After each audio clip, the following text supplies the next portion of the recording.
Hey everybody, welcome back to Psychology 205. Once again, this is Module 2's lecture on operational definitions. This is one of my favorite things to do, so hopefully I can keep this short. Operational definitions are when we take a construct in psychology or a concept that is defined, not necessarily something that we can see with our hands. For example, these I've written down here: passionate love, memory, intelligence, creativity, things like that. A concept. When we take that and translate it into a measured operation, that is how we are actually going to test creativity, or how we're going to test memory. That is what we mean by an operational definition. Somebody might define intelligence one way, while another researcher might define it a different way. So it's important for us to be very specific in the way that we define our variables. So the really cool thing about psychology is that we do study so many interesting concepts and constructs, but they are very difficult to measure. Unlike molecules that you can actually, put your hands on or see, or chemicals that you can mix together and see that reaction for sure, we have to kind of not guess at, but we have to sort of approximate our variables. We have to really measure memory, but there are hundreds of ways that we could possibly measure it. So we need to figure out how best it fits our study for our purposes, for our hypothesis, and then we choose that way, and then we tell everyone else exactly how we measured it so they can replicate it if they want to. Remember that replication is extremely important for the scientific method. So again, operational definitions are the translation of those constructs I was talking about, those invisible things that still are there, we know they're there, into exact, measured, and defined operations, or how we are actually going to do them in our study. So another way to look at it is there are specific procedures that are used to measure and produce a construct. So we measure them, like if my outcome is memory, for example, I want to decide how I'm actually going to measure that. If I want to give you a memory test, I could do it a number of ways. I could flash a bunch of numbers up and then see how many you remember. I could read a passage and see how much of the content you remember. I could have you count backwards while I give you images, and then have you tell me what images you remember seeing, even though you were distracted. So depending on what I'm interested in, interference, or if you're texting, what did you see on the screen as you were trying to text and look at the screen at the same time. So if I'm interested in interference, then I would have to have some kind of interference in with my memory to test that. So the idea basically is to take one of the, a construct, any construct that you are looking at, whether it's texting and driving, or attachment style, or love, or aggression, any of these things, intelligence, all of them, if we're going to study them, we have to be able to define them operationally.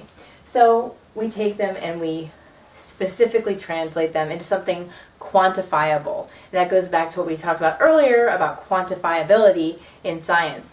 So how might we take passionate love, for example, and operationally define that? Well, we could define that as physiological arousal, as specifically defined by increased heart rate, changes in galvanic skin response or skin conductance, sweat basically, and maybe blood pressure and pupil dilation in the presence of the beloved. So those are the things, if we see those, we can measure the extent to which the person is experiencing passionate love. So we can actually measure those things exactly and precisely, and then we can tell everybody else that that's how we measured them. If we are going to manipulate something, say we're going to make a memory test more difficult or less difficult, then we could add interference, like I was saying before. We could have you count backwards by threes, and while I'm presenting you with images or a story or random words, and then have you try to remember them And then in another condition, you simply would just be shown those things without the interference. And that would be how I specifically would be defining interference in that case, making memory more difficult or less difficult to do. Intelligence, again, the same thing.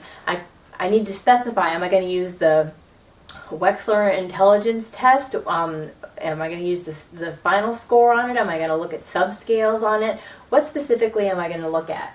And then something like creativity. There are all kinds of ways that I could measure this, but I, as a scientist who am operationally defining my variables, need to specify by saying, okay, I'm going to say that creativity is measured by this questionnaire. When I give you this questionnaire, the score on this questionnaire gives me your creativity score.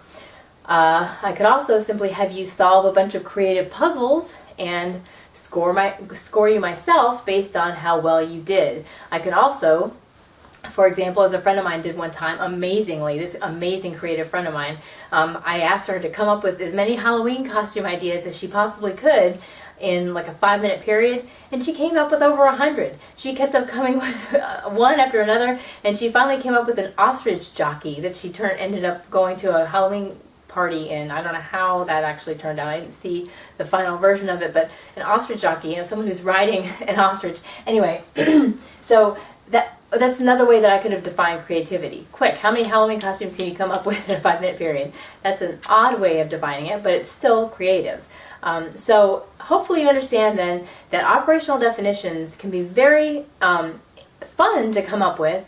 They have to be accurate. They have to be something that other people will agree on. You can't say that creativity is memory. You can't just haphazardly choose some random thing. It needs to be meaningful, and it needs to represent the construct itself and be a true measure of it, or truly to make that happen, like interference, for example.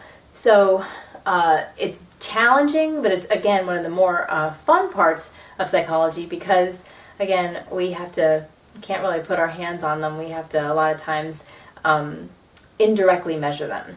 So hopefully this is helpful to you. I want you guys to try to operationally define a couple of variables of your own, and let's see how you do. Pick 2 variables that you think are related to each other in any way. They could be causal related or correlational, which we'll talk about in a minute.